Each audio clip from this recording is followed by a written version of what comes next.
Há 3 anos atrás, eu estava em uma caravana, bem distante da cidade mais próxima, e geralmente era completamente escuro à noite. Eu prometi que não fumaria do lado de dentro, então, à 1 da manhã, eu saí para um cigarro.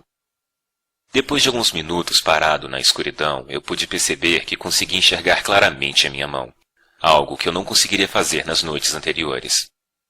Então eu olhei para cima, esperando ver o brilho da lua cheia. Mas a lua não estava à vista.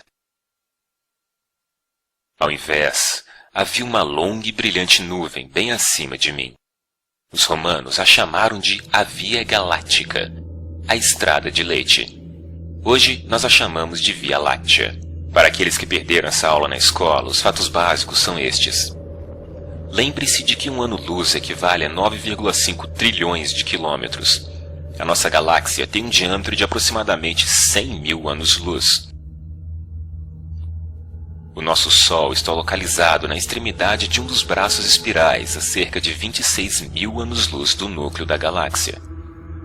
São necessários de 200 a 250 milhões de anos para o Sol completar uma órbita em volta do núcleo. Ao redor da galáxia, acima e abaixo do disco, numa auréola circular, existem aproximadamente 200 aglomerados globulares, que podem conter até 1 milhão de estrelas cada.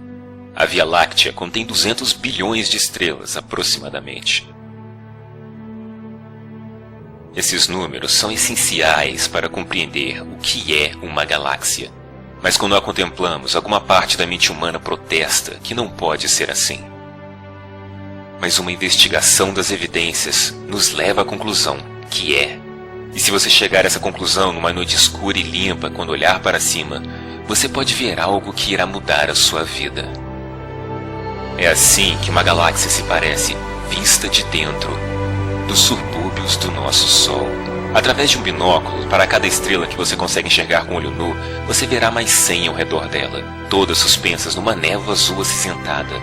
Se você olhar através de um telescópio barato e esperar que seus olhos se ajustem à escuridão e consigam se focalizar, você vai ver o que essa névoa realmente é. Mais estrelas. Como poeira se estendendo até onde se parece ser o infinito. Mas você tem que ter o conhecimento. Enxergar é só metade. Naquela noite, 3 anos atrás, eu sabia de um pouco das coisas que estavam lá fora. O tipo, a escala e a idade das coisas. A violência e a destruição. A energia pulsante. A gravidade inexorável. E o desespero da distância. Mas eu me senti seguro, porque eu sabia que meu mundo está protegido pela mesma distância que os outros temem. É como se o universo estivesse gritando na sua cara. Você sabe quem eu sou, o quão grande eu sou, o quão velho eu sou. Você pode sequer compreender o que eu sou, o que é você comparado a mim. Mas quando você aprende ciência, você pode sorrir para o universo e responder: cara, eu sou você. Quando eu olhei para a galáxia naquela noite, eu sabia que até o mais fraco cintilar de uma estrela era uma conexão real entre o meu olho ao longo de um fino raio de luz até a superfície de um outro Sol. Os fótons que os meus olhos detectam, a luz que eu vejo, a energia que interage com os meus nervos, vieram daquela estrela. Eu pensei que eu nunca poderia tocá-la, mas mesmo assim, algo que vem dela atravessa todo o vazio e me toca. Eu nunca poderia ter imaginado. Os meus olhos viram apenas pequenos pontos de luz, mas a minha mente enxergou muito mais. Eu vi as explosões de radiação gama das estrelas gigantes serem convertidas em energia pura pelas suas próprias massas. Flashes de luz que brilharam do outro lado do universo muito antes de a Terra ter se formado. Eu vejo o brilho invisível das micro-ondas da radiação de fundo deixado pelo Big Bang. Eu vejo estrelas vagando erroneamente a centenas de quilômetros por segundo e o espaço-tempo se curvando em volta delas. Eu até mesmo consigo ver milhões de anos no futuro. Aquele brilho azul irá explodir um dia, aniquilando todos os sistemas solares próximos, em um apocalipse que numa comparação faria a fúria dos deuses humanos parecer algo patético. Mas foi a partir de uma destruição dessas que eu fui formado. Estrelas morreram para que eu pudesse viver. Eu sou um produto de uma supernova. E você também.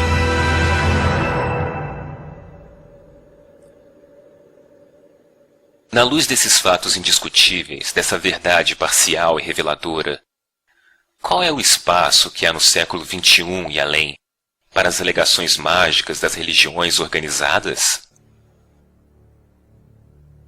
As primeiras religiões eram, por qualquer definição, primitivas.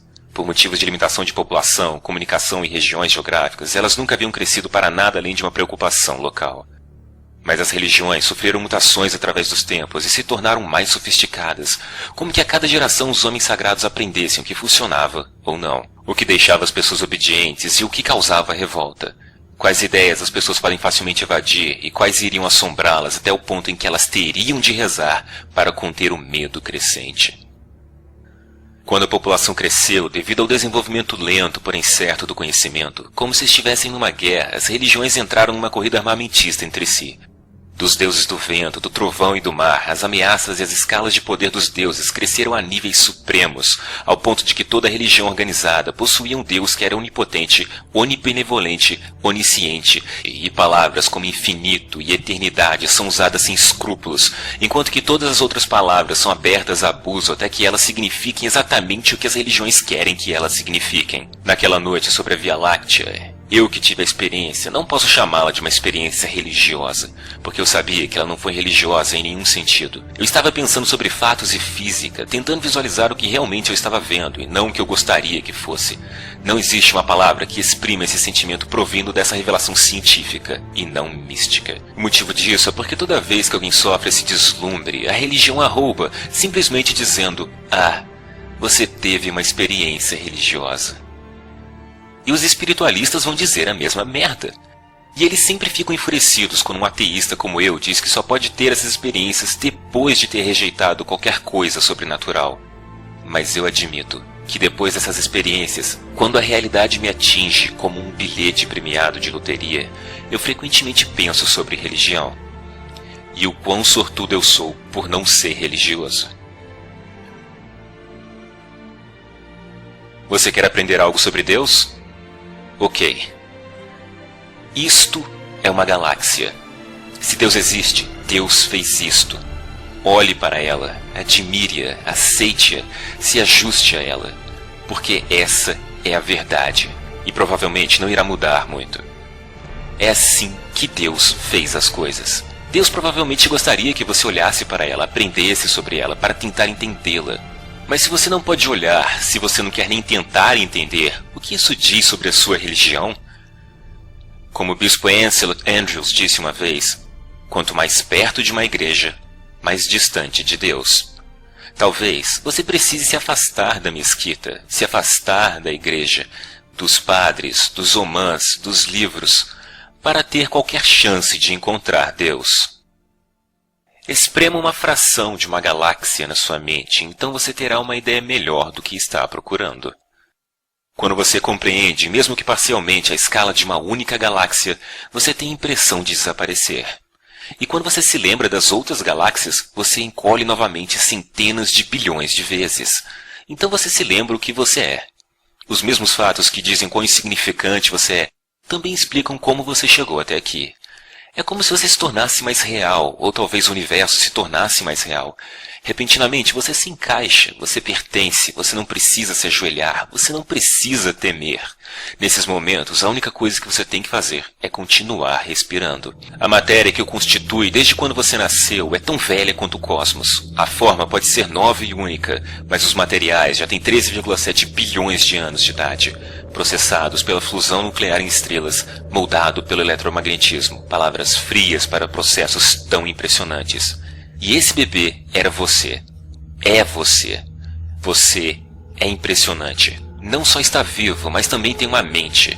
Qual tolo trocaria isso por qualquer bilhete premiado que já existiu?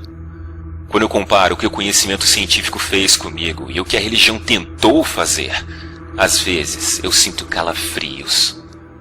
A religião diz às crianças que elas podem ir para o inferno e que elas têm de acreditar, enquanto que a ciência diz que elas vieram das estrelas e apresenta motivos nos quais elas podem acreditar. Eu já contei a diversas crianças sobre estrelas, átomos, galáxias e o Big Bang, e eu nunca vi o medo em seus olhos.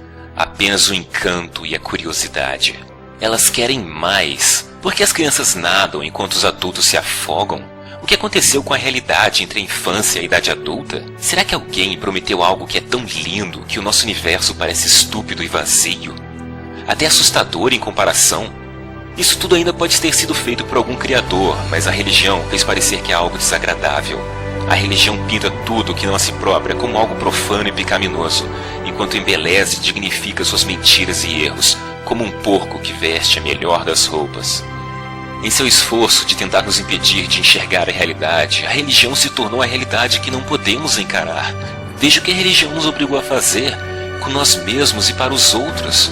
A religião roubou o nosso amor e a nossa lealdade e a deu para um livro, para um pai telepático que diz às suas crianças que o amor significa se curvar diante dele.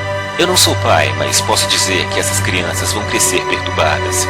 Não pode ser saudável para uma criança ou para uma espécie. Foi-nos dito há muito tempo atrás que só havia a Terra, que éramos o centro de tudo. Isso se mostrou uma mentira. Nós ainda não nos ajustamos a isso. Nós ainda estamos em choque. O universo não é o que nós esperávamos que fosse. Não é o que eles nos disseram que seria. Esse entendimento cósmico é novo para nós, mas não há nada a temer. Nós ainda somos especiais. Nós ainda somos privilegiados. Pode haver um paraíso, mas ele não será perfeito, e nós mesmos é que teremos de construí-lo. Se eu tenho algo que pode ser chamado de alma que precisa ser salva, então a ciência a salvou da religião. Algumas pessoas acham realmente deprimente o fato de que o universo só poderá suportar a vida por mais apenas 30 bilhões de anos. 30 bilhões de anos. Você deve estar de sacanagem.